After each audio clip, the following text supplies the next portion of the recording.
Greetings everyone, this is Connor from Dagura TV, and in this video I'm talking about the 10 reasons why you should be interested in Middle-earth Shadow of War.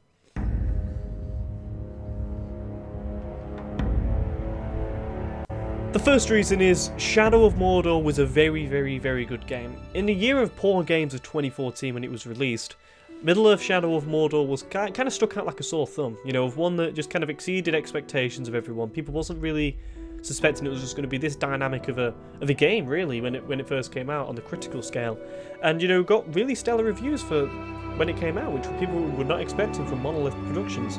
But what we got instead is possibly a franchise that can be, you know, deliver this kind of thing on a regular basis and really deliver really great games every so often. And hopefully this is going to be the next installment of the Middle-earth series that could be long-lasting from there on out. And Shadow of Mordor as a game is really revitalizing the Middle-earth franchise when it comes down to video games, and Shadow of War could definitely be a part of that trajectory and hopefully go up in an exponential manner of what interest people have in a Middle-earth franchise as a game series.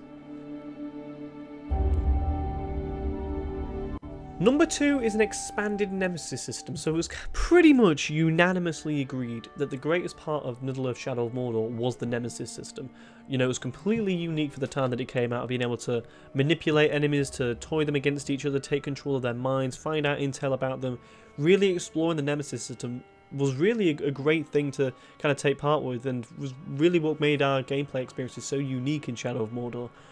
Going into Shadow of War, as you can expect, they've expanded it even further by what we can do. This is by adding followers into the game, having also enemies as well, and having different commands, structures of those areas. You know, we've got a commander of the whole fortress, and then we've got war chiefs, and then we've got the captains as well, which are taking over, and kind of in a similar way of Shadow of Mordor.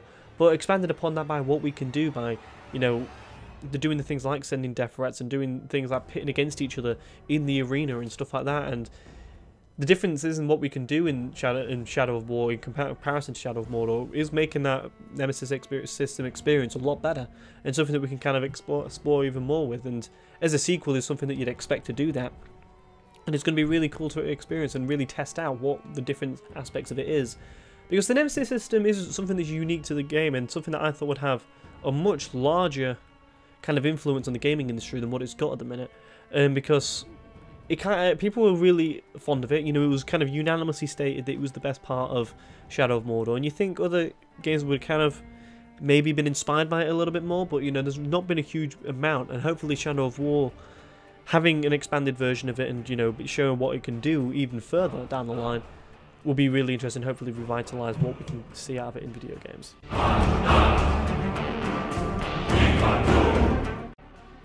Number 3 is it's set in the Middle-earth universe, and Middle-earth is one of the most treasured franchises of all time, where it comes down to books, where it comes down to films, where it comes down to video games, or artwork, or something like that. It's really a treasured franchise that's, you know, for the longest time was one of the most read books of the 20th century, and completely revitalized, you know, what was meant to be seen out of like a modern fantasy, really. And Tolkien did a lot of that to really progress the genre, really, and it did really well. You know, a complete craze back when the books originally came out, and then the films really progressed fantasy to kind of go away from this kind of nerd-like thing to be kind of more kind of culturally accepted.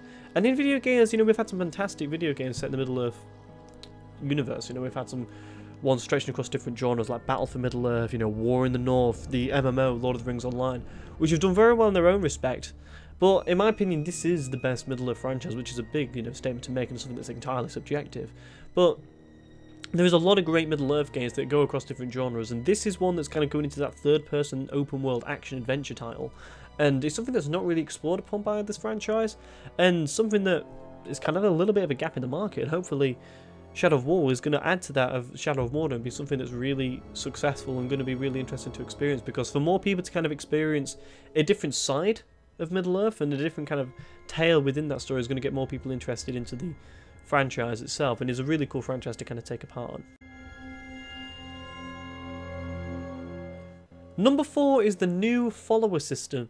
This is completely something, you know, that's bringing personal stories now over to allies, all the way from different things like the enemies that we had. You know, the personal stories that we had with enemies was something that came from the Nemesis system, and was something that really got popular opinion, got people talking about the game, people having different playthroughs and stuff like that. But having it with allies was something that was completely lacking in Shadow of Mordor. We had NPCs like Ratbag and the Lady of Nurnen, but it wasn't something that we really kind of connected with, in my opinion. It wasn't something that overall was something that was kind of skipped upon, and it was kind of them areas of the game that we didn't really feel related to. And like, firstly, from my aspect anyway, I kind of wanted to get more back to the meat and bones of the game. But having these followers is something that we can get these relationships with orcs that are kind of like are among us. You know, like we saw the orc that got killed in the gameplay trailer. A lot of people in the comments were like, he's like a pretty dope dude, pretty cool dude, and all that kind of stuff. And then when it comes down to the game, we're going to get a lot of that in the game, you know, of orcs that we kind of have a relationship with, because that's something that kind of gives, having companions like that, gives a real emotional impact to the game. Like, one that immediately comes to mind when I bring that example up is with XCOM 2 as well, where, you know, being able to name your characters and sending them into battle and having these kind of great stories with them was something that was really interesting and something that was really fun and kind of made us care about these characters. And it's going to be the same, I think, when it comes down to Shadow of War, because we're going to be getting a lot of followers in the game that we can kind of send into different areas and kind of fight with. And yeah, I think it's going to be a lot of fun to kind of expand this new system, and it's another way of how the Nemesis system is expanded into something else. Having our own Ring of Power is number 5, and this is kind of covering a couple of topics really for this reason, is why I'm excited about this. Number 1 is because they showing that they're getting more creative license when it comes down to the lore of the game. You know, these aren't canon. You know, these are games that are, you know, are officially taking over areas of the Tolkien story. You know, they're set in a time period, and they're set in a franchise which, you know, has got all this stuff going on that's adding background to it, but they're having a bit of fun with it, which is something that they kind of scratched the borders with in Shadow of Mordor, but in this time they're going right past it. You know, they kind of more than happy to explore the different dynamics and show what they can do with the story that's just completely batshit crazy. And having their own Ring of Power is kind of part of that, and something that gets me excited that they're not afraid to, you know, touch the boundaries of lore, and they're not afraid to get people moaning about it, because that's really just a loud minority who's really complaining about when they break areas of lore and stuff like that. Like, who really cares when it comes down to it? But it's also going to be really cool for the gameplay experience as well. Having a new range of skills is going to be really fun. It's going to take an aspect from the Bright Lord DLC from Middle-earth Shadow of Mordor, but it's going to be really fun to experiment with them, see how different it makes the core general base gameplay, having our own Ring of Power compared to just having the run-of-the-mill Wraith abilities that we had in Shadow of Mordor.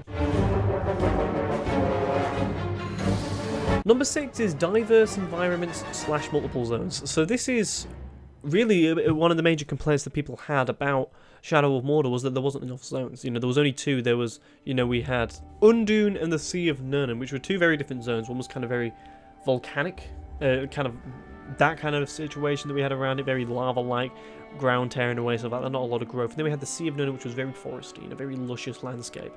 And having just those 2 was something that kind of got a bit of criticism. What people wanted, you know, to have kind of a different range of landscapes, you know, snow and stuff like that, and having a bit more zones to kind of play in, and to have a different areas of Nemesis System to kind of toy with and play around with. Instead, what we got was just the 2, and in this one we're getting quite a lot. You know, we've seen things like, you know, Minas Ithil, Saragost, things like that, and Sea of Nurnen as well. So we're seeing, you know, that we're getting a lot of different zones in Shadow of War, which is going to be fun to play with, all with different areas of environments and stuff like that. We've seen frosty regions, we've seen lava-like regions, we've seen foresty regions, so it's going to be hard to kind of get bored of the environment without changing from zone to zone. And it's going to be fun to kind of, again, explore those different environments and see what different challenges they bring and different type of enemies they bring, stuff like that. There was one where we saw a Graug, like a frost Graug, which had like kind of fur on its back and was more like a troll than anything, and it looked really cool and stuff like that. Stuff like that, and the differences from zone to zone and the enemy types, and that is going to be fun. It's going to revitalise and keep the experience interesting by going from different areas and seeing the different stories from areas to areas as well. Going to be a lot of fun in my opinion. Reason number 7 is that there is drakes in the game, and we can ride these motherfuckers. You know, this was one of the biggest things, kind of like the big impact point from the Shadow of War gameplay reveal, where, you know, the drake breaks out, you can ride the thing, and it basically wreaks havoc on the battlefield, you know, tears everything up. And it's a cool little, you know, kind of hype tease point, you know, seeing it fight with the Graug, the troll that came out. But it's going to be fun to see how these drakes are going to be manipulated, and how when we're going to get them on the battlefield to kind of tear havoc on people, because it's just it's these kind of things that, you know, add to the gameplay experience. Just these little things like when you finally see one fly across or something like that, that you can just, you know, take control of it, get that ability on, and change the course of the fight. You know, take out a lot of enemies at one single time, and it's just, again, a fun thing to experience with, and it's going to be enjoyable. I do think though, when it comes down to it, you know, it's not going to be as cool as what we saw in the gameplay reveal. You know, obviously that's just a hype builder, as we can all assume. But again, we can still run a fucking Drake. I mean, that's fun. That's cool.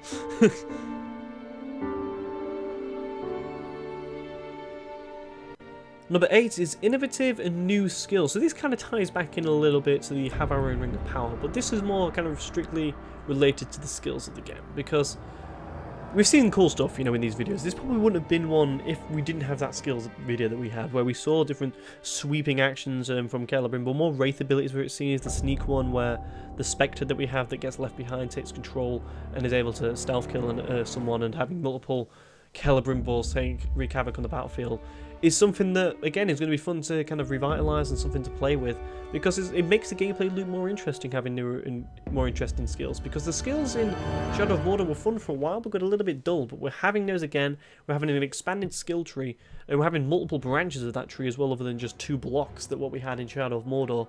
And being able to go down the different ones and explore them further, I think it's going to be fun. Again, that gameplay loop is what's important in these open world games, and having it more interesting and revitalised with different skills unlocked at different times, I personally think it's going to be fun. Reason number 9 for me is personal stories, the strongest aspect of Shadow of Mordor, and this is getting expanded further into Shadow of War.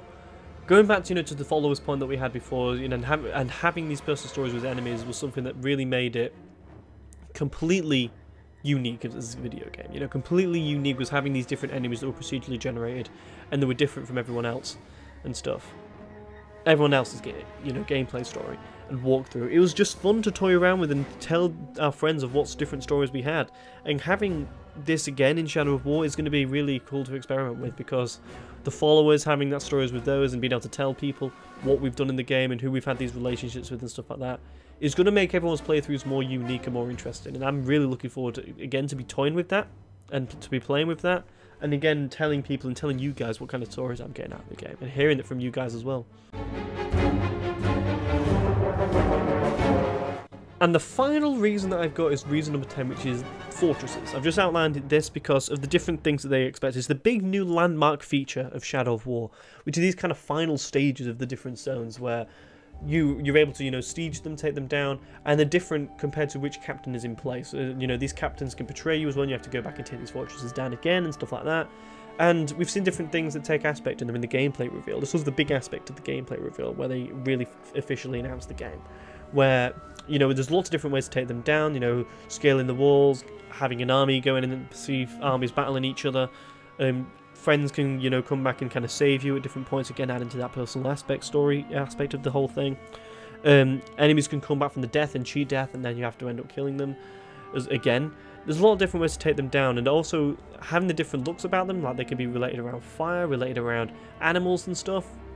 Interesting. It's an interesting aspect of the game, which I think is going to be a lot of fun to play around with. You know, these aspects to, you know, really take a look at.